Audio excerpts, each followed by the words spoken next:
The winner of Investec's #What'sYourWhy campaign was a reminder that disciplined saving and long-term thinking still matter. Investec invited new and current clients to share their personal reasons for saving.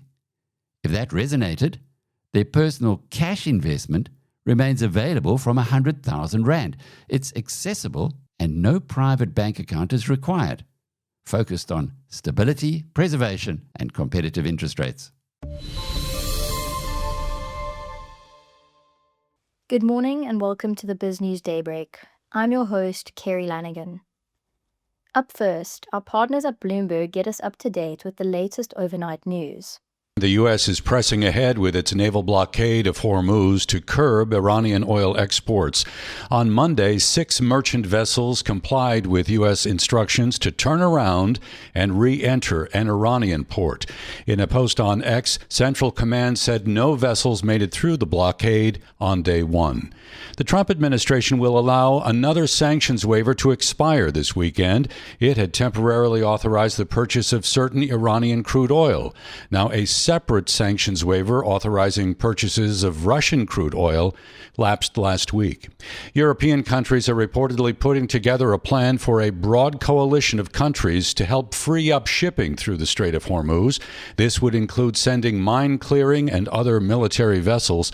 But according to the Wall Street Journal, the plan would only come after the war, and it may exclude one country in particular, the U.S. Today, Lebanon and Israel held their first direct talks in decades. These discussions in Washington were part of a broader diplomatic push to end the conflict in the Middle East. The U.S. said both countries agreed to launch direct negotiations for a comprehensive peace deal. Here is Israel's ambassador to the U.S., Yakil Leiter, speaking to reporters. We discovered today that we're on the same side of the equation. And that's the most positive thing we could have come away with. We are both united in liberating Lebanon from an occupation power dominated by Iran called Hezbollah. That is Yakil Leiter, the Israeli ambassador to the U.S. The European Central Bank is weighing what action may be needed to address higher oil prices and bruised economic sentiment. Here is ECB President Christine Lagarde. I very much hope that people can sit at the table, can come to their sense, and understand that it will be in the best interest of the global economy, of the people, that a war settlement is reached and that not just a ceasefire, and that we can navigate through the straits of the world. President Trump's tariffs may be restored by July to levels in place before the Supreme Court struck down many of those levies. These new tariffs would be applied under Section 301 of the Trade Act of 1974. Treasury Secretary Scott Bessent told a Wall Street Journal event this tariff authority has already been tested in the courts. But what we found, and it's counterintuitive, that a lot of corporates had held up some of their CapEx because of the IEPA lawsuit that eventually made its way to the Supreme Court. Right. So now, using Section 301, which has survived more than 5,000 legal challenges, they will be certain of what the tariff policy is. Meta has announced an expanded multi-billion-dollar partnership with Broadcom. The aim is to design and build custom chips to power Meta's AI efforts. This partnership also includes a commitment to develop more than 1 gigawatt of computing capacity. Separately, Broadcom CEO Hock Tan will leave Meta's board of directors when his term expires. Amazon is acquiring the satellite operator Globalstar. This deal is worth roughly $11.6 billion, and it would expand the services of Amazon's satellite system. A new satellite-to-cell phone service is expected to launch in 2028, and if this deal goes through as planned, Apple will get a deep-pocketed and ambitious partner in satellite communications. Apple is preparing a range of new satellite features, including satellite-powered maps and photo messaging. In local politics, newly elected DA leader Geordin Hill-Lewis sat down with Bloomberg's Jumana Buchechi to weigh in on the risks around the ANC succession battle and his plans to grow the Democratic Alliance. We had the appointment of yourself as leader of the Democratic Alliance, and I think one of the other questions people have is what happens next year when there will be a new leader appointed for the ANC. Do you foresee any troubles Indeed. to the coalition with a new potentially incoming leader? It is a moment of profound risk, let me put it like that. It's impossible to look into the crystal ball and say what the ANC's internal factions will do. That party is fraught riven with division, and is driven really by money politics. That's the kind of motive force of politics and power inside the ANC is money and access to state resources.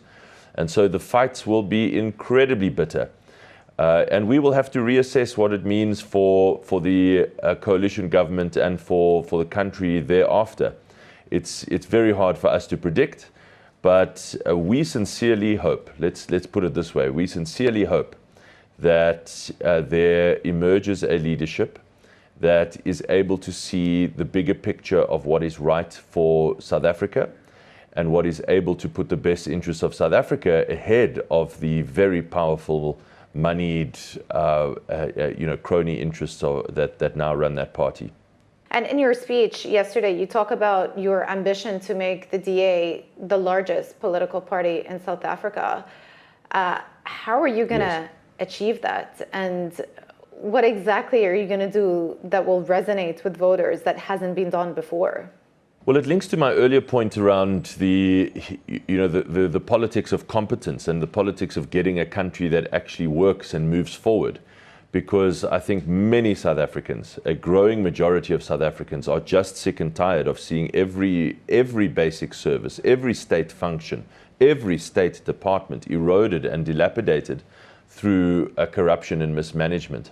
And so the tide really is turning. And so I think that's the first big opportunity. The second big opportunity for us is really to be much more present in communities where we have not garnered a huge amount of support in the past. We do at least have a small amount of support. We have a small base to grow from there. But to be much more present there, to be much more active and champion the issues that voters care about, particularly here in this city, as I said, South Africa's largest city, Johannesburg, and to win them to our cause. Now, that's not going to happen overnight. They won't all vote for us immediately. But that's not the point. The point is steady growth in the right direction, and I think we can do that. Still in South African politics, BizNews journalist Chris Steyn speaks to Kulu Radebe, co-founder of the service movement for Metsi Maholo, on why Civic Movement has now decided to enter electoral politics. We've been doing work in the community for quite some time, and it has not been the agenda to really contest the elections. We wanted to be a support system to local government because we believe that civil society organization can play a very important role and support democracy. And unfortunately, things didn't turn the way we planned them. You know, it's always a problem where people don't really understand that the difference between societal activism, democracy, and governance. And that creates a problem in South Africa. I always say to my guys, you know, we made a terrible mistake in 1994 to abandon civil society organization and thought that democracy by its own nature, having a democratic government, is a solution to every societal problem. But we only realized later that government can only do this much, and civil society can come handy in assisting government. You talk in terms of your IDP processes. You know, if you have to maintain a sporting facility, you give it to the community. And in that, you need, you know, an NGO that can take care of that particular infrastructure. It can't be government 100%. It must always be civil society, whether it's a sporting organization, whether it's a multi-purpose center, whatever it is, it must be given to society for better management. And government will just ensure that private sector comes handy. Because without that relationship between private sector and government, it will be difficult for PPE to really work on the ground.